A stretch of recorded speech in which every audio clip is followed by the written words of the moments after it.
Leverage in business and as well as in life, leverage and with greater risk oftentimes comes greater reward. And the question is though, how is it that you can use leverage to grow your business? Well, on this episode of Sundays with Josue, we're going to be discussing just that. Welcome to Sundays with Josue, a live YouTube podcast where we discuss mindset and business. Now, the purpose of this show is to serve as education as well as inspiration for the next generation of entrepreneurs. And on this episode, we have a very special guest that I'm extremely excited about. An individual that was able to be successful in not one, but three different industries, Michael Cardascia. Now, Michael Cardascia, coming first out of college, started off as a stockbroker.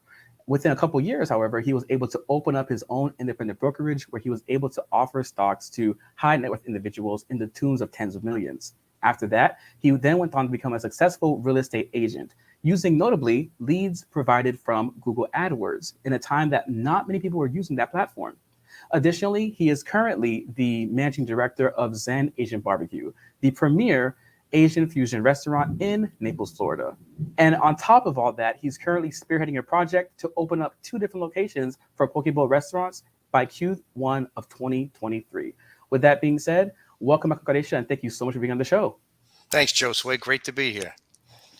I'm pumped. I'm pumped. So, so first of all, we're just going to go ahead and jump straight into it. So you have done something that not many entrepreneurs are able to do, and that's be successful for one, but also in various different industries. So what do you think your secret sauce is? Well, I think, first of all, it's persistency, just showing up. And I'll never be outworked. Nobody can ever outwork me. Two would be Mhm. self-confidence. I always have great self-confidence. I believe in myself. I could start a position in something I've never done tomorrow and think I'll be the greatest in the world at it. I mean, that's just my mentality. And Mm. third would be being obsessive about um, the business. Whatever business I've ever been in, I become obsessive about it and try to find out what are the super successful people doing in that industry and that's making them so successful. And Hmm. I mean, I think that's the key. Yeah, I agree. And that's part of the reason why we have this show is to highlight people who have had success and bring to the forefront what those qualities are so that people in the next generation behind us can cultivate those qualities. And to your second point, confidence, that's something that has come up on this show time and time again.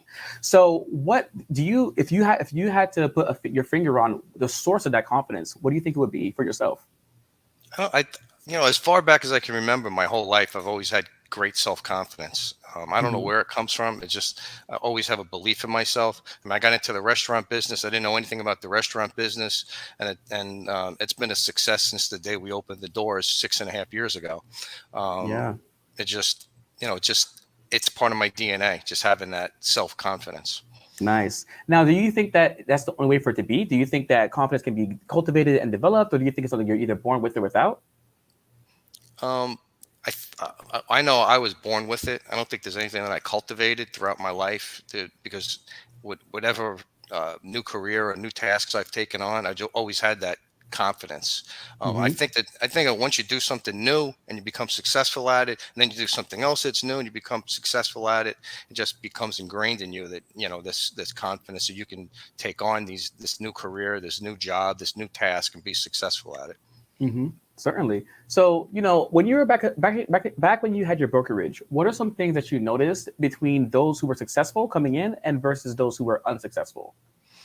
So it really goes back to being persistent, and at that point, and to be successful in that career, you need to make a lot of cold calls, right? So you Hmm. had to make 300 cold calls a day, um, and the but not everybody that made those 300 cold calls a day were successful. So you have to look Hmm. at um, why were certain people successful and other people weren't. I mean, there were a lot of guys that came in, they worked hard, put in the hours, made the phone calls, but at the end of the month, they weren't getting the big checks. Yeah. So, I mean, what was the difference between them and the people that were successful? And this is, I think it's really important that whatever industry you're in, if there's somebody that's successful, you need to find out what they're doing to be Mm, successful. mm-hmm. And this brokerage firm, it was the difference was the people that were really successful had different tonality with the way that they spoke to their customers. They Ah, were able to establish a rapport quickly with their customers because you're just calling somebody out of the blue. Maybe you spoke to them one time before, two times before, and they don't know you, and you're trying to sell them um, a stock over the phone, right? So you need to establish a rapport quickly. The people that were mm-hmm. successful were able to do this quickly, um, and they asked for the order more. I mean, they just Mm, constantly asked for the order. So there were these. Everybody would do the same thing, but there were little tweaks to the people that were really successful, and that's what yeah. I picked. That's what I picked up on early in my career is these guys over here that are making a $500,000 a year at 23, 24 years old. Mm-hmm. They were doing these little things differently. They weren't out working Mm, anybody because everybody was in there, everybody was making the calls, everybody was putting in the sweat, but at the end of the month not everybody was closing all those people. mm, And that was the mm-hmm. difference is it was little tweaks. And if you're obsessive about your career, if you're obsessive about sales, then you find out these little things that it takes to be successful. Yeah, yeah, and it's amazing how you talk about that, and it's so congruent with even the first thing you said. Because you said I won't be outworked, I have confidence, and I'm obsessive about business, whatever industry I'm in. And I think that's a great lesson for entrepreneurs trying to come up. Is that I think oftentimes we underestimate how hard it is to start your own business. And if you're not doing everything to the best of your ability correctly, such as your vocal tonality, making sure you're being persistent, you're asking for the order, and all those little things, over the long run, your chances of success are much, much lower. So it's Right. it's it's cool how the qualities that you have actually seen that play out in real time, which is pretty cool. Well, I can go back to 1988. My summer of 1988 was my first year. I got my stockbroker license, Hmm. and I worked like crazy. 7 o'clock in the morning till 7 o'clock at night, over 300 phone calls every single day. I had a ton of leads at the end of the month. And I remember it like it was yesterday. The month ended and I didn't close what I thought I was going to close. Mm, And I can remember being in the bathtub and I'm like, oh my God, I was really depressed because I thought I was gonna make a lot more money than I made. yeah. But I thought to myself, you know what? There's no plan B here. There's people in this place that are making big money. You have to find out what those guys are doing that's different and do what they're doing because they're no different than you. Yeah. They're not built different than you. They're not speaking better than you can speak. What are they doing? And slowly, I figured it out. I figured it out what these guys were doing differently by really watching them and how they were closing their customers, that they were Hmm. asking for the order a lot more than just about anybody else, and the tonality, the up and down with the vocals. And so I went from being super depressed after the first month, but the persistence and staying in there and making those calls, even though you had that 1 month, that first month where you're depressed and you didn't make as much as you thought you're going to make. That persistence and self-confidence, and then being obsessive with the craft and seeing what these successful people are doing, and then Hmm. putting these tweaks into my own presentation and how I talk to my customers. And then my 6 month in the business, I took home a check for $20,000, which was, that was Man. great money back in 1988. Yeah, yeah, it's great money even now. That's really, I think every entrepreneur for the most part has a moment where something just clicked, and like that seems to have been one of your moments, and that gives me chills because that's you can tell that was a powerful moment for you where you said I'm not going to be, these people are the same as me. We're doing the same thing, but they're getting over index results, and I can too. And then you set your mind to it, and you literally did it. So that's really powerful. So so you started off in the stock brokerage and then you went into real estate. Did you find, because oftentimes entrepreneurs and people and just life is chaotic and hectic, and you may start in one industry and then pivot to another. Did you find that your skill set from the stock brokerage days carried over into real estate at all? It helps in that you're able to communicate with people and establish a rapport. But what I used was leverage to become super successful as a stockbroker. Um, I used my cold callers. So at some point in time, I saw that, well, these guys are making good money with one or two cold callers. Then a Mm-hmm. few years down the road, I had my own brokerage office. So I'm the guy hiring everybody and training everybody. So I trained them to be my cold callers. Mm-hmm. So that at that point in time, I used the leverage of my cold callers where I'd have 8 to 10 cold callers working for me. So then all day long, I'm just on the phone closing customers, opening up new accounts, and closing customers. So that's how I went Mm-hmm. from a $20,000 a month to 600,000. Maybe my best month was $500,000 in a month. So I Nice. so I learned about the leverage. So then when I got into real estate, you're not cold calling people in real Mm-hmm. estate. It's not, you're not going to get anywhere doing that. So Yeah. the leverage that I used is I used the Google AdWords, and in the beginning I started off with 2 to 3 thousand, and then I went up to, like, I was spending at one time $8 to $10,000 a month. And Mm-hmm. these were the golden days, and Oh it was yeah. a super hot market in the early 2000s in Naples. I mean, I'd say probably 90% of the customers that went out to look at property would buy property. So Mm-hmm. those every lead was very valuable, right? And Mm-hmm.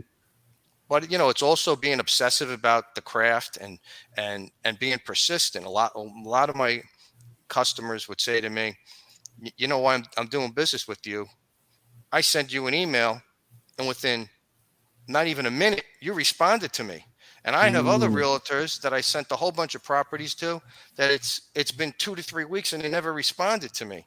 Oh So I got man. I got yours, I got your response back within 1 minute, and I knew right away you were going to be my real estate agent. So I mean, you have to. Mm. So it's using all those skills and Yeah.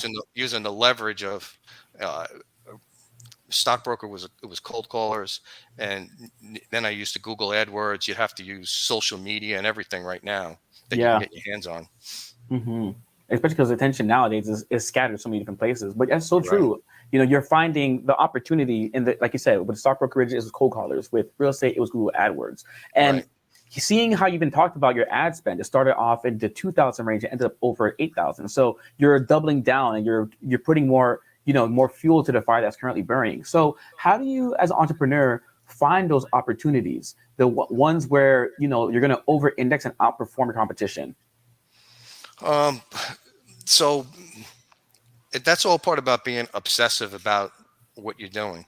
You have to find out what the successful companies, what the successful people are doing.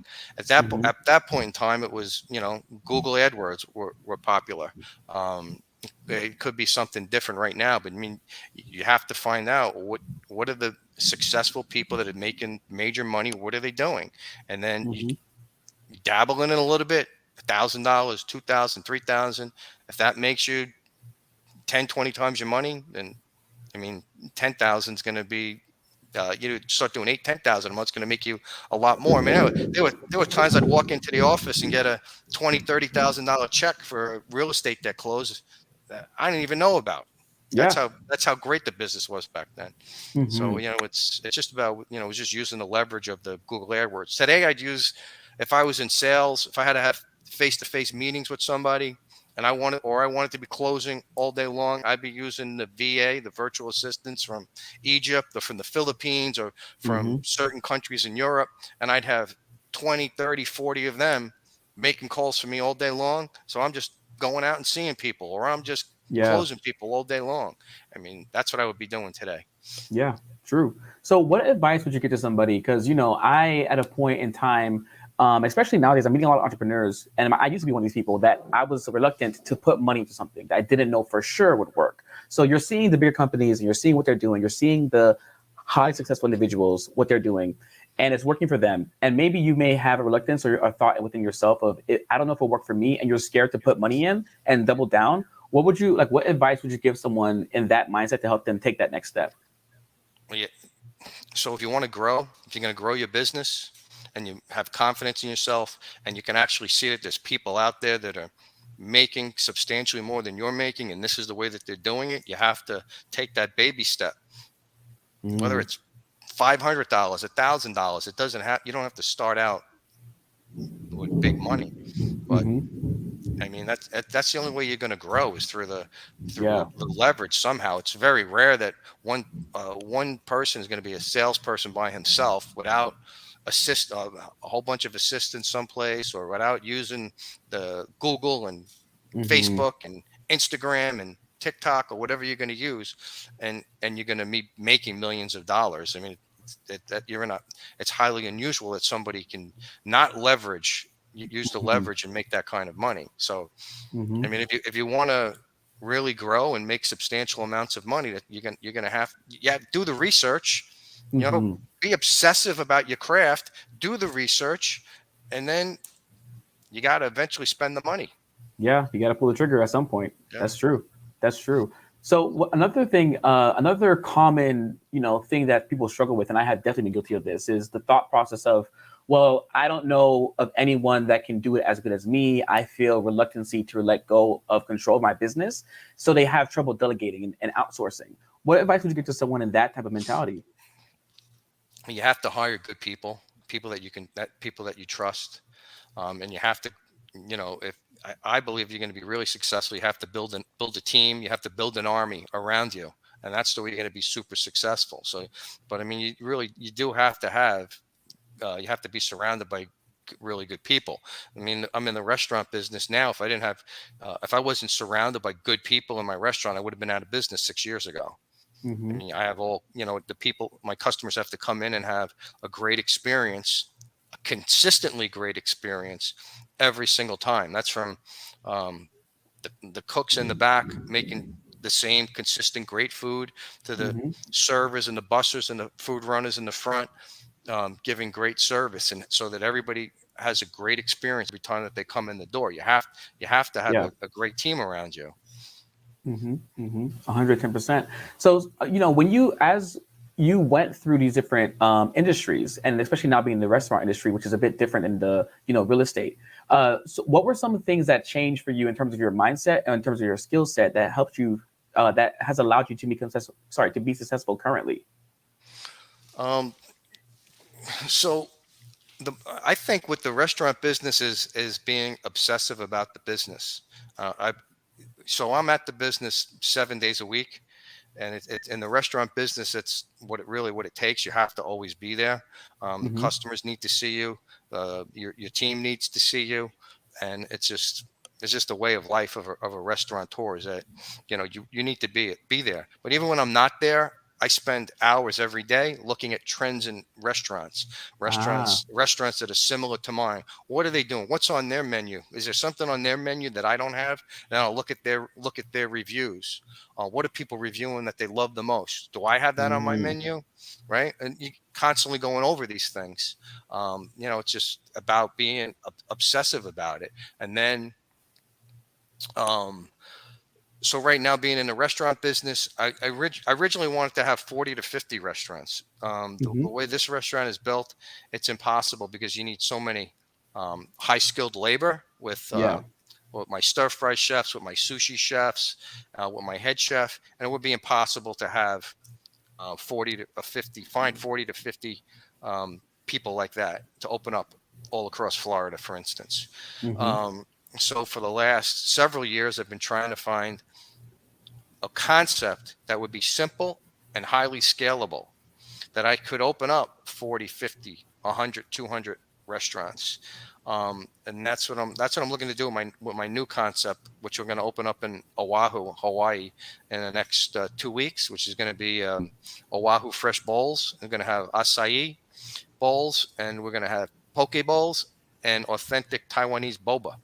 And Mm. it's very simple to run. There's no hoods, or you're not going to have the kitchen like a traditional restaurant. It's very simple. It's not labor intensive, and it's something that's highly scalable. Once the concept proves out, with the revenues and the profits that I think we can make out of this, it's the kind of thing that can be 100, 200 units within 5 years. Mm-hmm. Mm-hmm. Yeah. And the cool thing is, what's interesting is that even in that story, I see all the different portions of what you're talking about. You've been obsessed about the restaurant industry. So you learned, that this current methodology that I'm using right now isn't scalable. So how can I pivot and make it so? Then you're taking the initial steps and, testing out the market in Hawaii with your concept. And then you plan to double down and further leverage and ratchet it up to increase revenues, which is really kind of amazing. Like to see, Right. because, So yeah. this restaurant, Zen Asian BBQ, has been successful since the day we opened it up, which for about 6 or 7 months, close to a year before I even opened, I was on social media constantly. Mm, And so when we opened the door, lots of people knew about us, and I had people working for me that were in the restaurant industry for 15 to 20 years, and they said that they never saw a restaurant open like this restaurant opened, where they're just like opening up the floodgates. The people were dying for it, right? But yeah. I soon found out that that concept is not scalable, and I wanted a restaurant concept that I could have 40 to 50 restaurants. So for the last 5.5, 6 years, I've looked at it like it's like I'm getting my MBA in Yeah. restaurant, being a restaurateur, learning about food cost, labor cost, how to run the business, um, and trying to figure out the next a concept that I can easily open. Won't It's not going to cost a tremendous amount of money, and it's highly scalable. And Yeah. so the last 6.5 years has been, you know, a great learning experience. I mean, the restaurant is successful, but um, I'm looking for something where I can have 100, 200 restaurants. Yeah, yeah, of course. That's giving me chills, man. That's it's so cool to see how passionate you really are. And also we have some guests. I have Grant here. He thinks it's an amazing idea. I do as well. And Grant's one of my friends who I greatly respect. So actually on that note, so while going through this process for yourself, what has been some of the challenges and setbacks that you have faced? I'm imagining COVID, especially being in the restaurant industry, has been one of them. Right, yeah, COVID was difficult. Lucky for us in Florida, it wasn't as difficult as some cities. So I had a Hmm. we were open. We're open from 11:30 till 9:30 every day. So we cut out our lunch business, and so we had to scale down the hours. We did a lot Hmm. of business that was uh, only takeout and delivery for a long time. So I mean, it was difficult for a while. The hard part was with the employees, because Mm, we lost some employees because they couldn't work they needed to work 40, 50 hours a week, and I couldn't give it to them. So that yeah. was the hardest part. But we were lucky that we're from Florida and we opened up right away. And I mean, the last year was our best year in 6.5 years. Nice. Nice. Yeah, That's a once everybody was going out, and summertime was even better than our season. Usually our season is phenomenal here, but last summer we were jam packed every day. It was mhm. phenomenal. Man, that's good stuff. It's cool to see that, while you're carrying that positive momentum into your next venture as well. So something that I do wonder. So, you've been able to carry, extreme levels of action in your entrepreneurship journey. You've been able to continue to be a high performer. So what advice would you give to somebody, let's say they're fresh out of high school and they realize that college is not for them and they want to be their own boss and be an entrepreneur? What advice would you give them starting out? I say find something that you love. Find a career that you love, um, and even if you have to be the low man on the totem pole for a little while, but learn it. Be Mhm. obsessive about it. Even if it takes 3, 4, 5 years, learn everything about that business. Save your money so that you can acquire that business one day. Mhm. Open up your own business one day. But I mean, just learn, take it all in, whatever business it is. I mean, if you want to open up a restaurant, be a server. But you know Mhm. what? Also, go work in the kitchen. Mhm. Mhm. Learn Mhm. every job. Learn every job that's in the restaurant, and you know figure out if that's what you want to do. Because if it is what you want to do, and in the end, you know how to be a server, you know how to work in the front of the house, and you know how to work in the back of the house, it's going to be a lot easier for you. Yeah, that's a position of true power as well as perspective. Right. Because yeah, you've seen it Exactly. from the front to the back.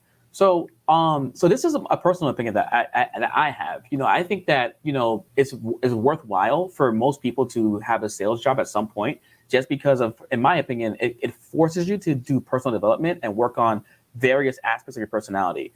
Because sales is truly a performance, field.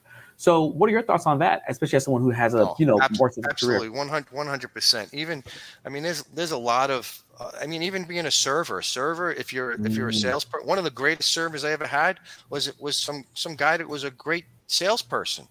I mean, ah, he was doing insurance, and he decided to come in to work part time.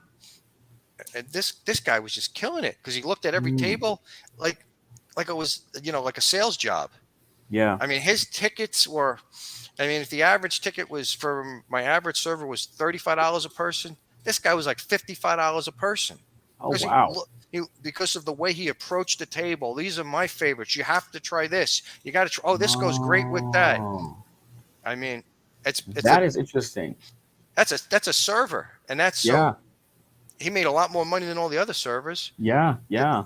so you can use that sales background for anything, even to be a Wow. great server. Instead of just handing somebody a menu, tell them, "Hey, this is I'm Mike, and I want to tell you about some of my favorite things on the menu." And Hmm. 90 something percent of the servers don't do that. They're just handing out the menus, and then walking away, and they come back, and the customer asks a question, they'll answer it. But this guy was just Yeah. really proactive, and this is what I love here, and you should pair it with this, and this glass of wine, and the numbers were just extraordinary. That is really interesting. That wow, cool. Thank you for sharing that, because it does put in perspective, right? Because it is, when you think about salesmanship, and you're able to not only increase ticket size, but also provide a better experience for those who are there. And I'm sure he Exactly. probably got even more positive reviews than the other servers Yep. who are just doing the vanilla type of experience. And what's Right. cool is that's just a small little nuance. And there's some things on the menu in my restaurant and any restaurant that it's special. I mean, you can go Mm, into any sushi restaurant and get a California roll. You can go to any restaurant and get a rainbow roll. But what's going to make your visit here special is our Zen flaming roll, or mm, try the wagyu, or try the Kobe beef appetizer that you cook table side, right? And hmm. when people share those things that are special, they have a better experience. They tell their friends about it, and they will come back more often. Yeah, yeah, of course. That's so. For yourself, have you always been like passionate about the restaurant industry? Did you find yourself falling Oh, into it? I always loved the restaurant industry. I always thought it would be something that I would get into. I could go into a restaurant for many years and, oh, this guy's never going to make it. There's this problem. There's that problem. But you know, looking at it from the outside and being on the inside are two different things. Yeah, It's a whole different beast, right? So it's a tremendous amount of work for the least amount of money I've made in my life at this point in time, until I open up my concept that's highly scalable. I that's mean, highly it's scalable. a successful restaurant, but I mean, there's something happening every day. Right? Hmm. You have equipment, you have air conditioning, you have employees, um, you have customers that need to have consistent experience. There's something going on every single day in the Mm. restaurant business. Hmm. Hmm. That makes sense. And then, but yeah, but you're able to, with the scalable version of it, through your obsessive research and like thinking, you've been able to remove a lot of those most commonly occurring, you know, uh, failure points, which is actually, Right. a great way to approach the Some business. things that you can't be on top of, like, I mean, Hmm. having to do with equipment. When you have a lot of equipment, there's just something breaking down. But also has to do with having a good team. I have a great team at the restaurant. I mean, if you don't have a good team, you're going to be in trouble, right? Hmm. And I've had a lot of the same employees now for going back to when we opened, which is highly unusual for a Man, restaurant. There's a lot of turnover in the restaurant. So my customers come in and see the same service now for 6 years, wow. and it's good consistency of the food because I had the same head chef for 6 years. Hmm. So it's keeping that core team together is Yeah, important. Yep, 100%. So, I think that people, I have two questions, but I'll do them in order. So the first one, you mentioned having, lower turnover rate at your restaurant, and the team is really seem like they're really following you well, and they'll galvanize and pumped up and motivated by you. So what do you think, like, what type of advice would you give to leaders? So to leading a team. So you hired a good team, but how do you lead those people? You need to lead really with positive reinforcement all the time, Hmm. especially in this kind of position that these people are in, because they're under a lot of pressure, especially in the kitchen. It's a tremendous amount of pressure when we get busy. It's hot in the kitchen. They're close together. They're banging out a lot of food quick, right? Um, and the front of the house, sometimes it gets crazy. There's people calling for you here, there, all over the place. So their job is tough to begin with. So the last thing that they need at the end of the day is have negative, right? You need to always Mm. have positive reinforce. Are you doing great? Fantastic. Okay, don't worry about it. We'll take care of that. Or it's always Mm. I think you have in this, especially in the restaurant industry, you really need to be more of positive reinforcement than negative uh, on your employees. Yeah, Tell gotcha. them how Yeah. great they are. They're doing great. You're the best. Okay, it's fantastic. We're giving these people great service. Oh, the food's fantastic. You guys are the best. Keep it up. And Ah. just keep it up with the positive reinforcement. Mm-hmm, mm-hmm. Exactly. So it's almost like you're like the ship conductor beating the drum to keep people rowing. You know what I Yeah, mean? right. So that's how you lead them. Now, how do you find good talent? Wow. It's usually so in this restaurant, it's always been through word of mouth, right? So Ah, it's just the my good people that are working for me. If I need somebody, oh, this guy's really good. He's the head sushi chef for this company, or she's the top stir fry for that company. She's looking for. It's all really because it's a tight community with yeah. the people that are working for me, and they always know. If I've ever Ah, the few times that I've lost people because they had to go back to their country or I took a job far away, I was able to get really good people right away. hmm. That's good because of the positive brand equity you have with Right, your current employees. Everyone is really they're being positive reinforced. They're not being chewed out. They're not being cussed out, right, etc. They're being treated well with respect. It makes finding new talent even easier. right. And in addition to leading them with efficacy. Exactly. It's amazing how these things all play out. Um, yeah, I just find that fascinating. Like how like almost like karma, so to speak. But like when you do one thing well, it oftentimes bleeds into other areas. Exactly. Yep. hmm So what are some? So we're getting close to the time here. But what are some pieces of wisdom or advice you would have given to yourself earlier on into your career? Hmm. I would have said, just stay positive, be persistent. There's going to be ups and downs, like in anything, especially every sales job. I mean, you're making you can make unbelievable money, like have a great year 1 month, and then no money for a couple of months, 2 3 months, right? So there's always going to hmm be ups and downs, and but stay persistent, stay positive, uh, and in the end, you win. You always win. That's what I would hmm tell myself. And Yeah. invest in real estate. I'd be talking to you from my own private island if I invested all that money in real estate. Yeah. Or for me, it would be buy Bitcoin Yeah, yeah, earlier on. exactly. Perfect. So also, I asked you this question before in private, but also like what are some key takeaways that you want the listeners to take away from this episode? Because you have a lot of experience and you've been doing a lot of really impressive things. So what are some things that you really want people to really receive from this interview? I think you need to be passionate about what you're doing. If you're not passionate about what you're doing, I don't think you can really be successful. Um, I mean, I love what I'm doing now. It's not the most money I've ever made in my life, but I love what I do, and it's a successful restaurant by anybody's imagination. But um, I'm passionate about the business. I've used this as a learning experience, and I think my next concept is gonna take off. But I think you need to be passionate, be persistent, and just show up. show up. I know so many. I had people that worked next to me when I first started as a stockbroker that I would tell you their sales skills were a 3 out of 10. Not Mm. good, not good, but they were Hmm. persistent. They showed up every day, and their life took them in these different areas, or they ended up went from one company to another company. They stayed persistent, and some of these guys are millionaires today, multi-million Wow. dollar producers. And I'm telling you, their sales ability is a 3 out of 10. They're not they're not great salespeople, but they were persistent and they never gave up, and they kept showing up every day. Hmm. So I Hmm. mean, it's just about being persistent, having passion, show up. If you want to be successful, I think you have to be to a point obsessive about your craft, whatever that craft is. If it's a restaurant, you need to be obsessive about that restaurant, and you have to know what's going on with other restaurants that are successful. What are the trends? What's going on? What's that restaurant using that I'm not using?